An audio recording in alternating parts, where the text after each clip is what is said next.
Even in Texas, a horse only gets you so far. Which is why, as we first reported last year, Justin Rozier started thinking about a car. Specifically, he told his mom, Jessica, he would love to have a car, any car, that his dad once owned. Whoa.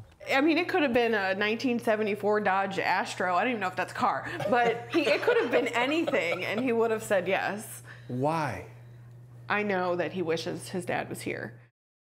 In 2003, Justin's dad, Army First Lieutenant Jonathan Rozier, died in Iraq.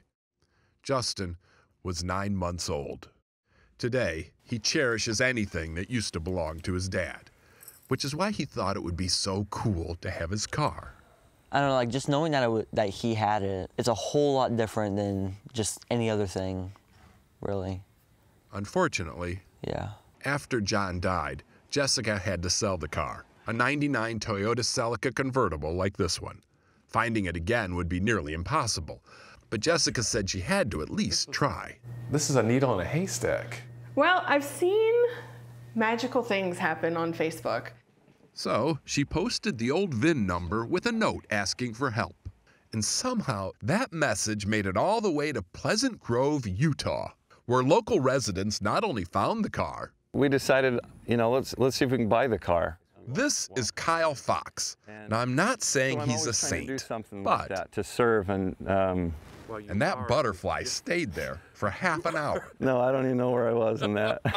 Anyway, Kyle got donations to purchase the car and then assembled a team of volunteer mechanics to fix it like new. All of this, unbeknownst to Justin, until this very moment. Kyle drove the car from Utah to surprise Justin for his 15th birthday. Go see it. I can't tell you what this meant to Justin. I mean, I really can't. He tried to explain it to me, but when he opened his mouth, no words fell out. It's a link to the past for him. Yeah. It's a big thing for me, too. I never got to see him come home. So that just one moment right there was, I think I needed that. Obviously, this was never about a car. No, this was about trying to push past what you can't forget, trying to remember what you never knew.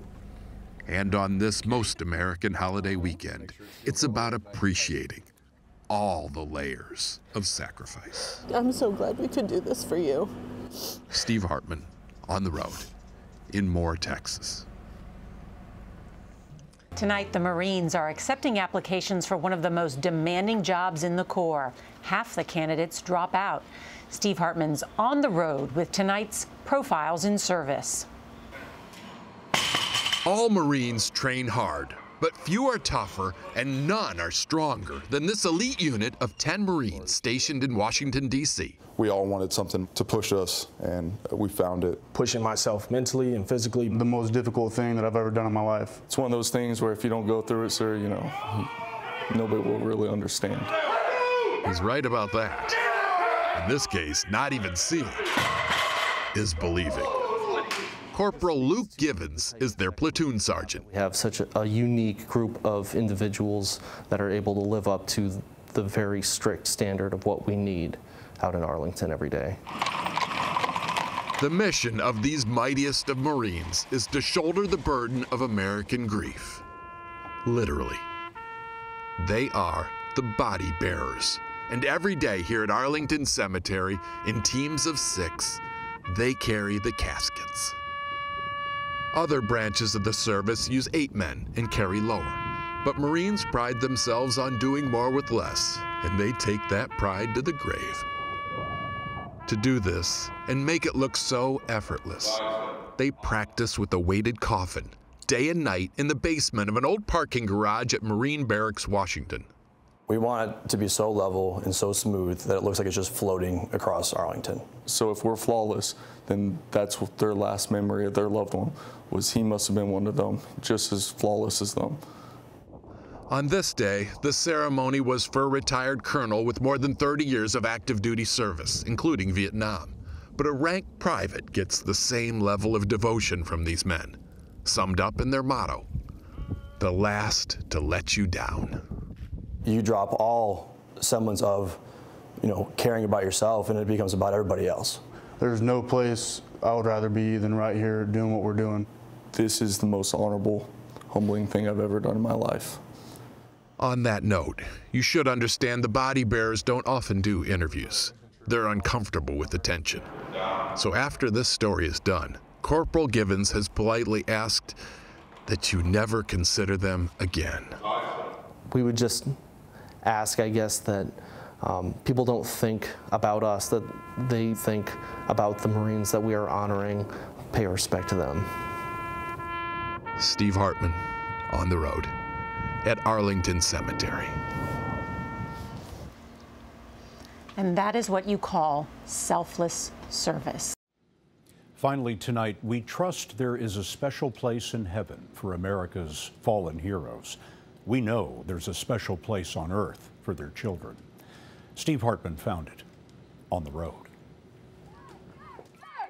All right, who's next?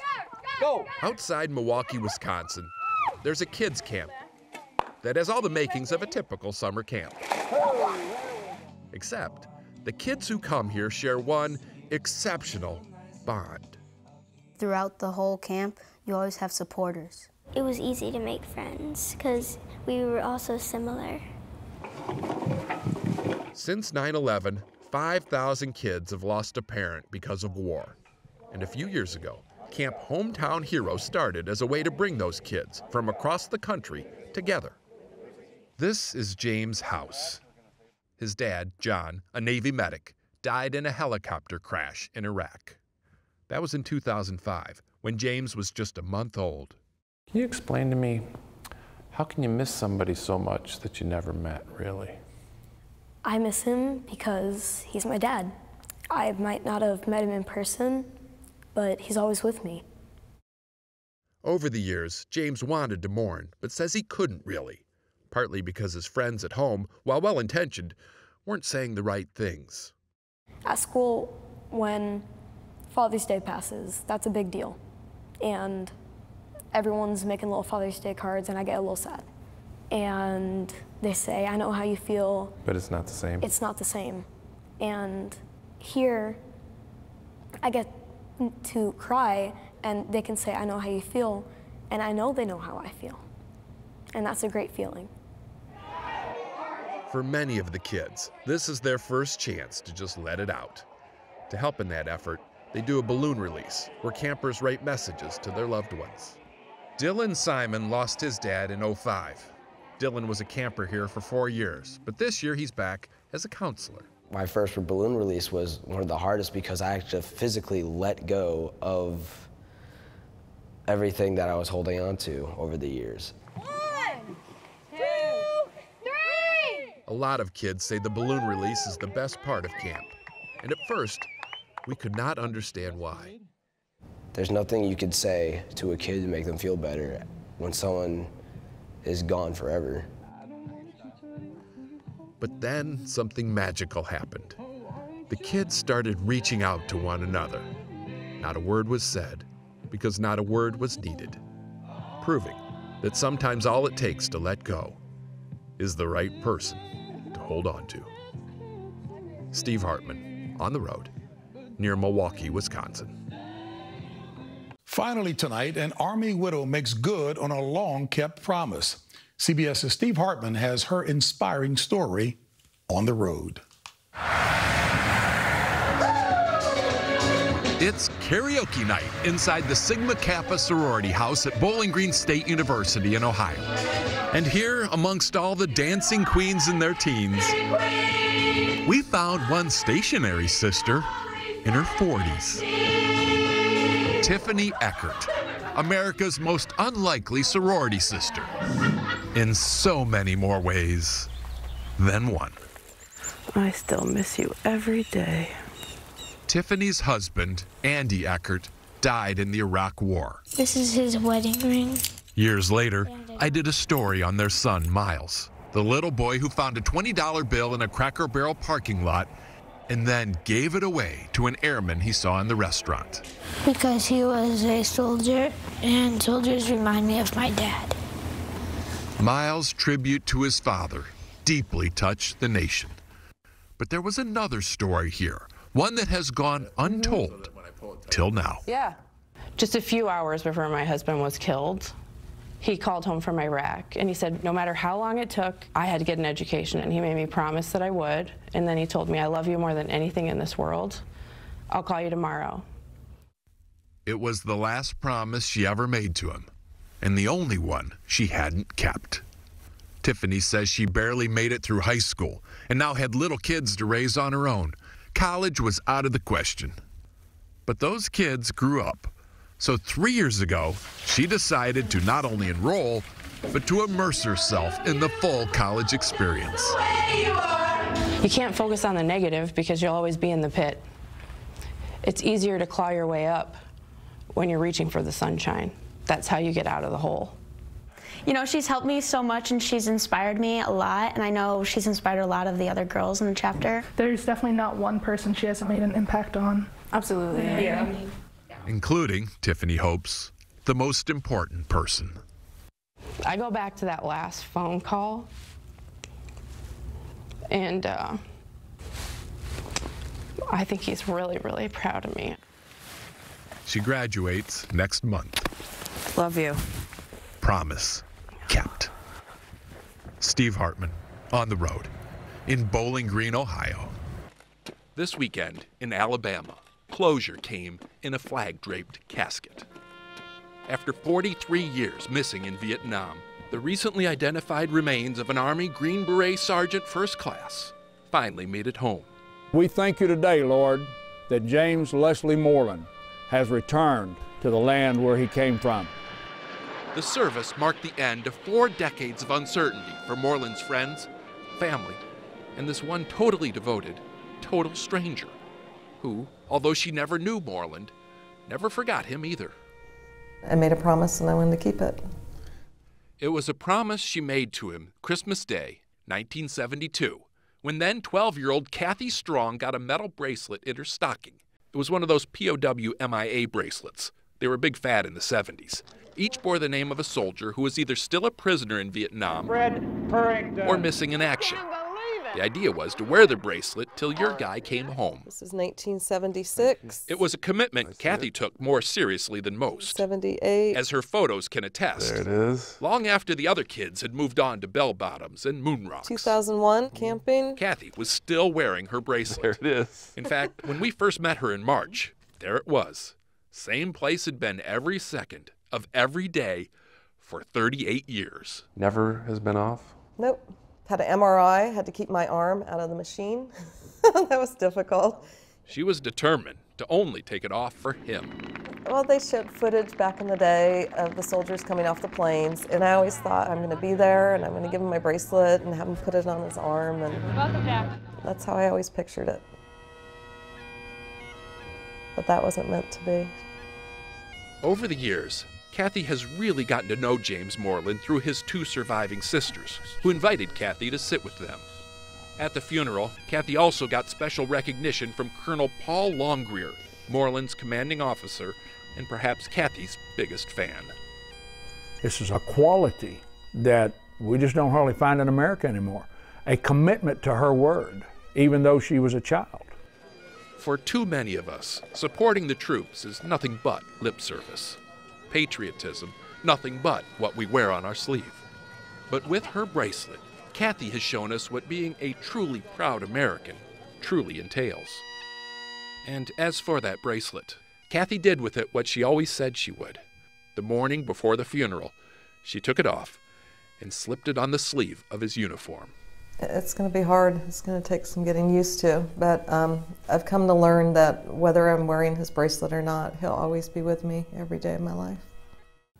68 years ago today, General Dwight Eisenhower gave the final order for the Allied invasion of Normandy. It was the eve of D-Day. Among the Americans who fought to liberate Europe in the months ahead was First Lieutenant Billy Harris. And that brings us to Steve Hartman's On the Road. Part mystery, part love story. Peggy Harris of Vernon, Texas, never got a knock at the door. Never got a telegram, never got anything definitive explaining what happened to her husband Billy during World War II. And so, in the absence of answers, she has remained dutiful to this day. Billy was married to me all of his life,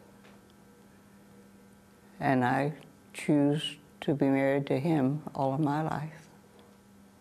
Peggy and Billy got married just 6 weeks before he got shipped off to war. A fighter pilot, his last mission was July 17, 1944, over Nazi-occupied northern France. Billy never returned from that mission. At first, he was reported as missing. Then he was reported as alive and coming home. Then Peggy got a letter saying he'd actually been killed and was buried in one cemetery. Then another letter saying he was buried in a different cemetery. Then she was told maybe those aren't his remains at all. For Peggy, it was very frustrating. And so I waited longer. Months turned to years. And still no answer. Turned to decades. So I wrote to my congressman. Wrote repeatedly, asking for any information about the fate of her husband. The last letter, in 2005, was directed to Representative Mac Thornberry of Texas, who also happens to be vice chairman of the House Armed Services Committee. In his reply, Thornberry said Billy was still listed as missing in action in the National Archives. Didn't feel it was right that he just went off to war and didn't come back. End of story. Billy's cousin, Alton Harvey, grew up with this mystery. You need to know what had happened to him. So, a few years ago, he decided to try and get to the bottom of it for Peggy. He started by requesting Billy's military records. And that's all it took. I said, that can't be. It never dawned on me he was there. Few missing soldiers have ever been easier to find than Billy Harris. Here in Normandy, France, at the world's most famous cemetery, along its most well-traveled path, the answer has been lying all along, clear and sobering as a white marble cross. So why then, as late as 2005, was Peggy's congressman still telling her that her husband was missing in action? Turns out, there are no records of Representative Thornberry ever even checking with the National Archives. And if he had, as we did, he would have seen, it says, right there, KIA, killed in action. Thornberry didn't want to talk to us. And for her part, who knows? Peggy harbors no grudge. Have to learn to be forgiving. She's just glad to finally have an answer. Since learning her husband was buried here, Peggy has been sending flowers. Valentine's Day. 10 times a year she sends flowers. His birthday. Making this, by all accounts, wedding anniversary. The most decorated grave in all of Normandy. Christmas. Cemetery officials say she's also, as far as they know, the last widow who still visits here. After 60 years, she's clearly got a lot of mourning to make up for. When people speak of closure, they are people who haven't experienced anything like this. Acceptance. Peggy says at this point that's the best she can hope for. And these visits help her get there. Yeah. Plus, she says, after just 6 weeks together as husband and wife, and more than 6 decades apart, any time together is a treasure. Steve Hartman, on the road in Normandy, France. Peggy has discovered that the people of one French town have loved and honored her husband almost as long as she has. Tomorrow, on the anniversary of D-Day, Steve will take us there. On this anniversary of D-Day, we continue our story of one of the American soldiers who fought to liberate France from the Nazis, First Lieutenant Billy Harris. As we told you last night, it took his widow 6 decades of battling bureaucracy to learn his fate, but it turns out that his death was just the beginning of an amazing tale. Here again is Steve Hartman with On the Road in Normandy, France. It's now been 67 years since the liberation of France, but at today's D-Day ceremony in Normandy, there was one woman who's still in mourning. In fact, until recently, Peggy Harris of Vernon, Texas, didn't even know her husband Billy was buried here, and certainly didn't know the story I'm about to tell you. Billy was a fighter pilot, shot down and killed in July of '44 over Nazi-occupied northern France. But because of a series of snafus, miscues, and miscommunications, that information never got to his wife. As far as she knew, Billy was just missing. How many years did you wait? All my life. Peggy never remarried. never moved on, and might never have known the whole story if a relative hadn't looked into his military records a few years ago. The surprise wasn't that he died. Peggy had come to assume that. It was what came after. Here in the tiny Normandy town of Levant, the main road is actually called Place Billy D. Harris. It's the same road the townspeople have been marching down 3 times a year for the past 60 years, in part to commemorate his sacrifice. How much does Billy mean to them? Just listen to the mayor's voice when she gets to reading his name on the monument. That's how much. Hello, Peggy. And by extension, that admiration now goes to his wife. So happy to see you again. Since learning her husband crashed near here, Peggy has been making an annual pilgrimage. She visits the nearby woods where the plane went down, escorted by 91-year-old Guy Surlot, the only witness still living.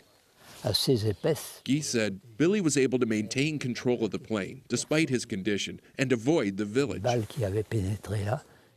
A hero in death. At first, they buried Billy in their local cemetery, covering his grave with flowers knee-deep. Even after his body was moved to the American cemetery at Normandy, the town continued to take flowers to his grave. How can I not be grateful and hold these people very dear? The people of Levant say they just wish they could have done more. If only I was able to help, Guy said, to which Peggy responded, "You did." I like to think that he was still conscious enough to know that a friend stood by him.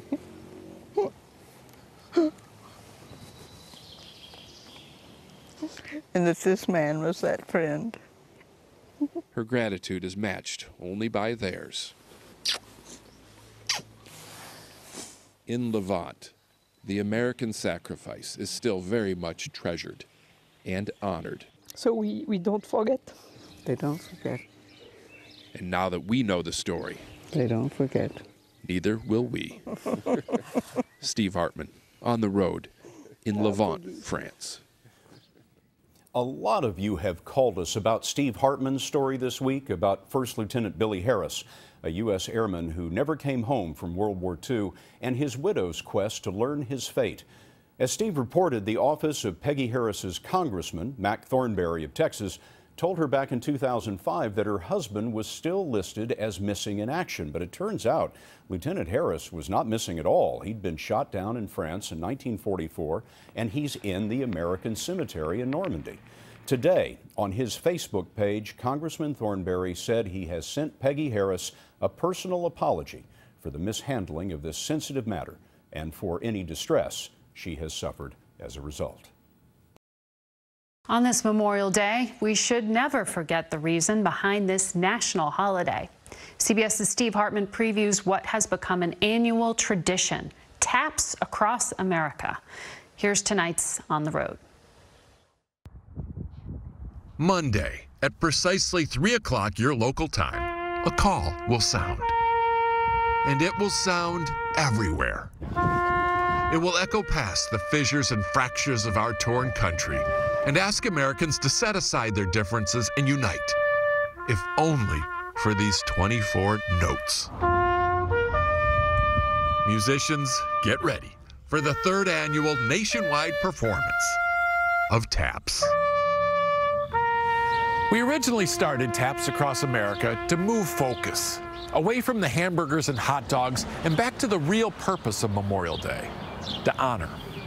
And by the thousands, musicians have answered our call. 86-year-old Paul Freeberg of Surprise, Arizona will be playing for a 2nd year. Because I love our country. So actually there was no way I could say no. The Frisbee brothers of Newcastle, Delaware will be back again too. A lot of men in our family have served in the Army. Our great-grandfather, our grandfather, and our father.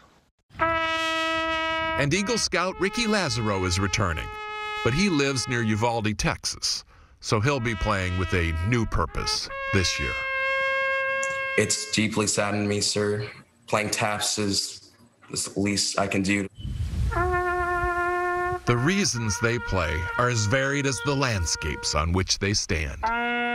Some performers are heard by hundreds, while others, like Lori Williams of Moriarty, New Mexico, play for no audience at all. At least, none apparent. I don't think it matters where you play because those who need to hear it, hear it. So you're playing for those above? Absolutely. And that's the audience, our omnipresent past, who we honor with this coast-to-coast concert. But of course, it's also for the living, who this week especially may need this 24-note reminder that there are still some things we all stand for. And one thing that will forever bind us, our shared grief. Steve Hartman, CBS News, on the road.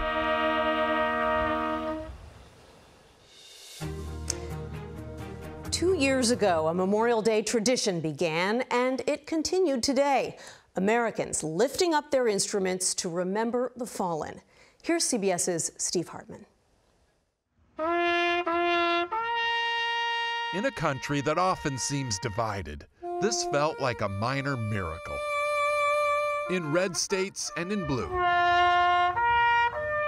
From our city centers to our nowhere middles. Americans of every kind came together for this one-of-a-kind Memorial Day tribute. Taps across America. Since 2020, we at CBS have been calling on musicians, horn players especially, to honor the fallen by playing taps at 3 p.m., the national moment of remembrance.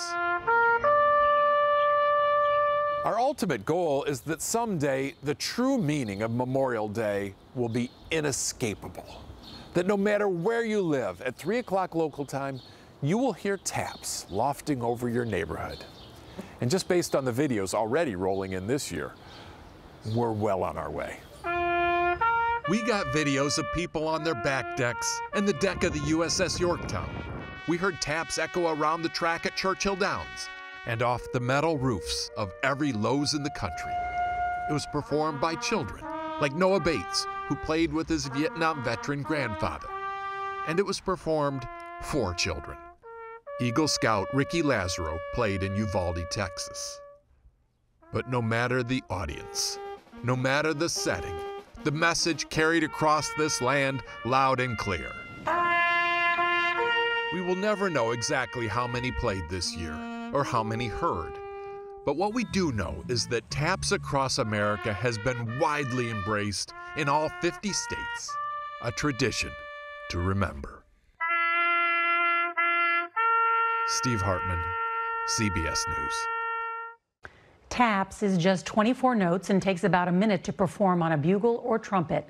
But CBS's Steve Hartman wants to make sure it echoes throughout the country. So here's tonight's On the Road. Taps is a wonder. Whether tucking in another day or sending off another soldier, this uniquely American melody somehow conjures both peace and sorrow, distilling those deepest of emotions down to 24 perfect notes. As a Cub Scout and later Boy Scout, Taps was the most powerful song I knew. But it never hit me harder than the day I heard it here, in this suburban neighborhood in Tacoma, Washington. I'm in another zone when I'm playing. I'm not aware of anything but the fact that I'm playing this, and I'm trying to play it as best as I can. Do a good job.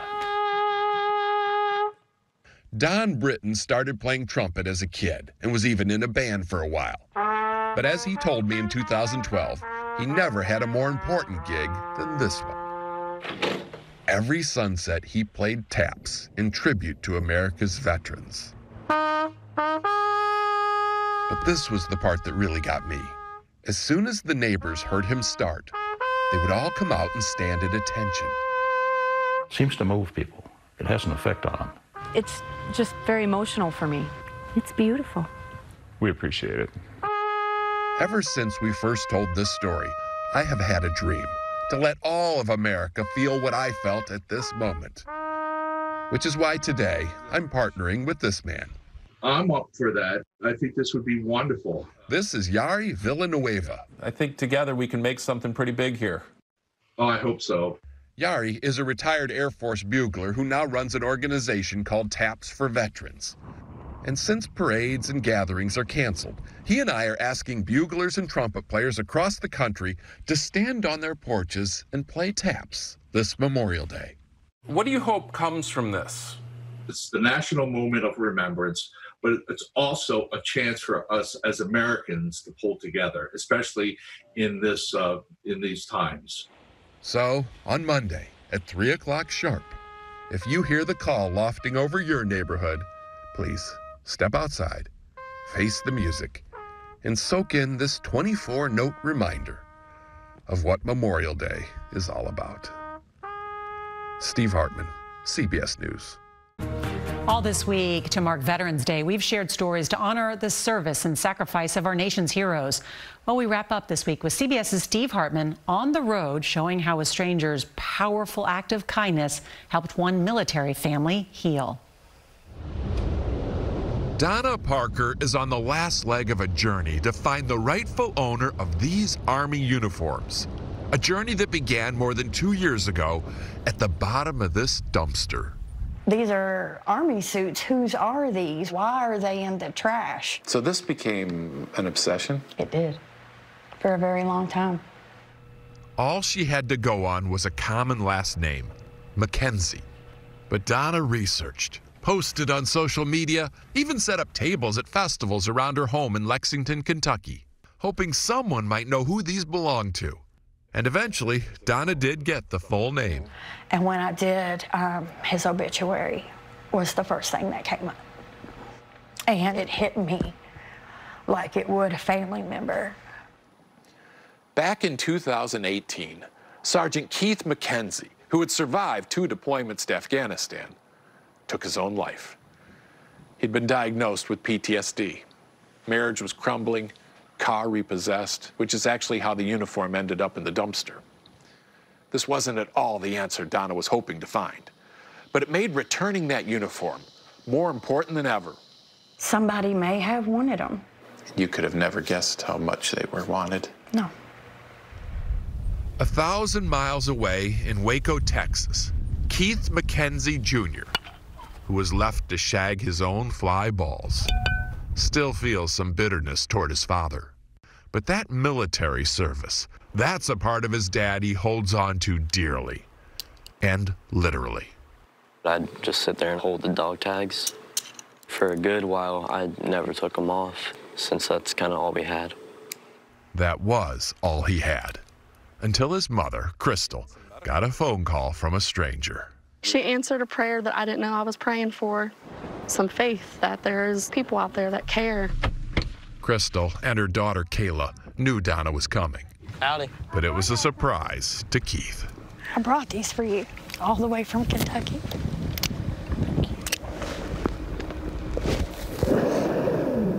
I've been looking for y'all for a long time. Thank you. Donna Parker set out to return a uniform. I don't think you understand how much this really means to all of us. But what she really returned to this family was hope. Steve Hartman, on the road, near Waco, Texas. Hope and faith, and a reminder that we will not forget the service and sacrifice of our veterans. If you only knew Private First Class Dustin Gross, or his family, or even if you just grew up in this same small Kentucky town, you'd probably be here too. But what if you didn't know Dustin at all? What if all you knew about him was that he was an Army soldier killed in Afghanistan last week by a roadside bomb? How far out of your way would you go to honor his loss? 602 miles. This man drove 11 hours. All they know is that I'm coming to try and help them pay respect to one of their own. Just grab some flags and get going. Larry Eckhart is a property manager from Little York, Illinois, who lives by 2 mottos. Okay. Nothing is more important than honoring a fallen soldier, and there's no such thing as too many flags. That's why, for the last 6 years, he's been going to every funeral he can. He typically arrives the night before, recruits local volunteers, and then rain or shine, lines the processional route with stars and stripes forever. So what do you think? In this case, 8 miles worth, 2,200 flags. That's somebody that's got a heart right there. A real good you know, thing, that's for sure. That's a heart. Yeah. These are Dustin's parents. I don't think we could thank him enough. You know, I really don't. It really is an incredible gift, paid for through donations and a lot of his own money. Larry has gone into debt doing this, partly because of the spectacular sight it creates, but even more because of the stage it sets. It kind of gives a rallying point, you might say. This gives the town a way of coming out and saying thanks. Turns out, when you line a country road like a hero's coming, he gets treated like one. People drop whatever they're doing. Flags beget flags. And for 8 miles, one family's loss is shouldered by an entire community. This was Larry's 86th funeral. And although he hopes more than anything that it's his last, you can bet that if and when the time comes, he will be there to honor that soldier he never met, for that sacrifice he can't ignore. Finally tonight, those who mourn will be comforted. The words are from ancient scripture, but Steve Hartman found the promise has no time limit. At a cemetery in Chester, Illinois, Perry Dodson is late for a funeral. 50 years late for the funeral of Army Private First Class Leonard Nitschke. Lieutenant Dodson was Leonard's platoon leader in Vietnam when in April 1970 their group was attacked and Leonard was killed. They loaded his body on a helicopter like this one, and immediately the platoon went back to war. And that was the extent of our grieving. And it just hit me one day. I woke up and I thought I never had a chance to say thank you. Maybe I just needed some finality. When Perry mentioned this pilgrimage to some of the other guys in his platoon, he found out something he hadn't considered before, that he wasn't alone, that there were others who felt the exact same way. So, they came too. Tim Rowland flew in from McAllen, Texas. Ernie Levesque drove out from Springfield, Massachusetts. And Glenn Fox came here from Newport, Nebraska. How you doing? On arrival, they met Leonard's sister, Linda, at the cemetery. So glad you guys are here. Yeah, we are too. Everyone gathered to pay their respects to Leonard. That's why this is so important to us today. Come on in. Because we never got to do this when it happened. But like a lot of Vietnam vets especially, they find it hard to mourn the loss of a fellow soldier without also mourning their own survival. My job was to bring Leonard home. And I didn't do that. He gave something I didn't have to. And I wonder every day why. The guilt is relentless. Every day. Which is another reason they're here. I'm hoping it helps me. I think it will. Now I would like to introduce... After the cemetery, Leonard's family and friends held a reception. About 100 people showed up, offering gentle hugs and hearty handshakes for Leonard's Army buddies. Really a pleasure to meet you. Their message clear. God bless you. His death was not your fault. Thank you for your service. And we're glad you survived. So happy you're here. Grieving a loss can be delayed, but it cannot be denied. He knows we're thinking about him. Yes, he does. People have to feel the pain, share it with others, and then tuck it in a pocket to carry with them forever. That's real closure.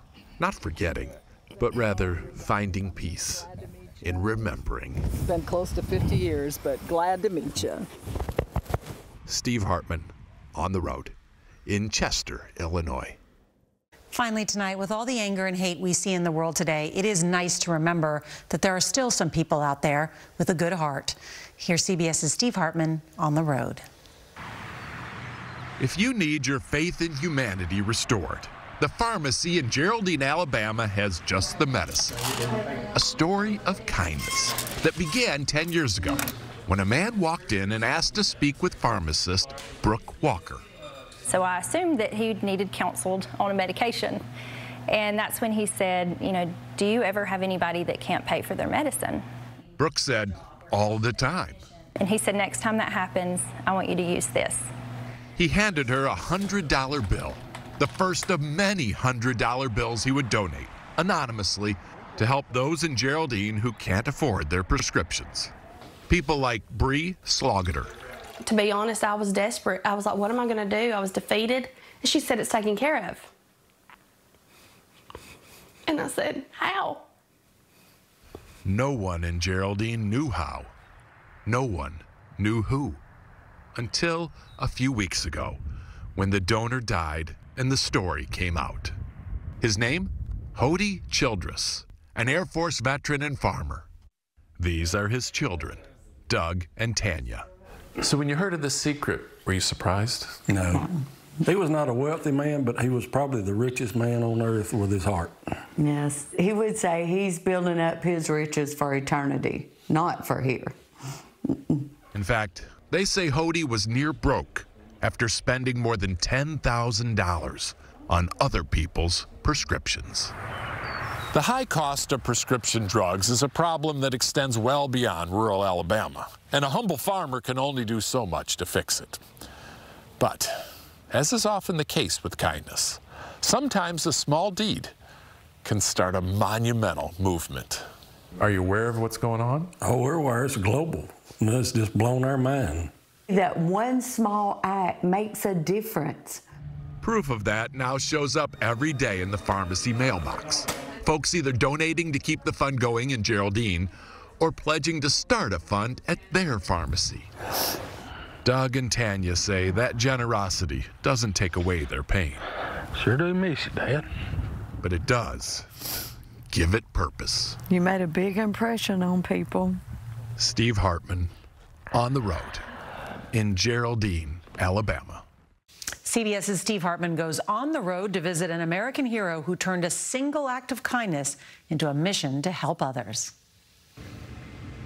Veterans Day was every day for 80-year-old Navy veteran Kenneth Jerry. To honor those who served, he used to visit this veterans park in Matomidi, Minnesota, just about every morning, until his mobility scooter broke. That was my life. So once the scooter broke down, you could not get to the memorial? No, I was very sad, depression. And then all that changed? All that changed.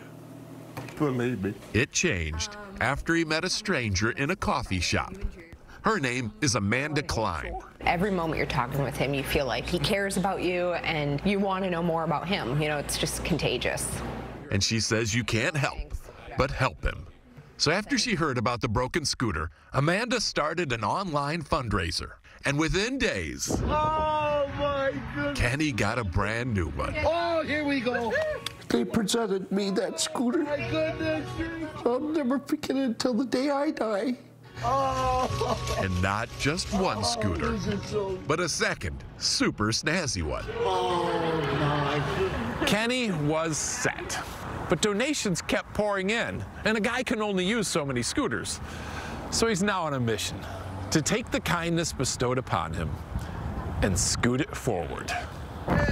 Over the last year, Kenny and Amanda have donated more than 50 mobility scooters to veterans in need. Thank you, Kenny. The latest, a surprise for Vietnam veteran Dave Anderson. Dave's disability was getting in the way of walks with his grandson. But not anymore. Oh my goodness. This is for you. This is for me?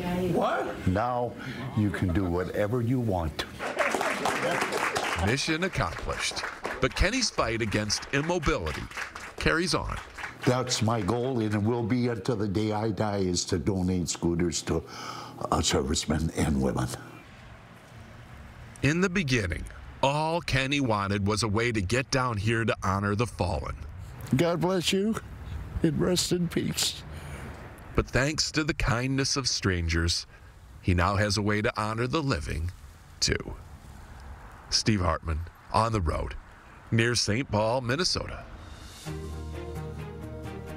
Everyone knows Marines are always ready, and they proved it once again with an unexpected amphibious mission. Here's CBS's Steve Hartman on the road. Traffic and weather on the 8th. It was a deceptively beautiful morning in the nation's capital. Severe weather is not expected today. But by that afternoon, several inches of heavy rain had fallen in parts of the district, and no one was caught more off guard that September day than Virginia Waller of Hagerstown, Maryland. Virginia was coming down this exit ramp when she ran headlong into a flash flood. Hit the water with such force it tore off her license plate. Water so deep, her car wouldn't budge. It was scary. Had you ever felt that scared before? No, I thought I could die. Virginia is a woman of faith, but she says she's never prayed harder than she did at that moment. Clinging on to the hope that God heard me. A minute passed. You had to think you were seeing things. Yeah, for a second, it was like, is this real? So I had to take my phone out and start recording it. So cool! What Virginia saw was the next best thing to the hand of God. The Marines are gonna help us! Marines in dress blues who seemed to appear out of nowhere. Thank you so much! Believe it or not, I've actually met these same men before and can personally vouch for their strength of character and their strength. Back in 2019, we did a story on this elite group known as the Body Bearers. Their mission here at Arlington Cemetery is to shoulder the burden of American grief, literally. Men so humble in their charge, they rarely do interviews, and were especially reluctant to talk about rescuing Virginia that day. Yeah. We had to fight to get you on camera. Yeah, well. But they sat for me because they thought there could be a lesson in this. The more I thought about it, I was like, well, this is kind of a platform to tell people to be the one to get out of your car. Like, that's got to be the takeaway. In other words, it should be the motto of all Americans, to leave no man behind. Not in a war, not in a flood, not anywhere, in any way. Oh my God. They didn't ask who we were. They just helped selflessly. And they didn't leave us behind that day. And there's the first push in this American rescue plan. This is the most American thing ever. Steve Hartman, Thank you. on the road in Washington, D.C. How much do you love our U.S. Marines? I just love that story. Thank you. We'll be right back.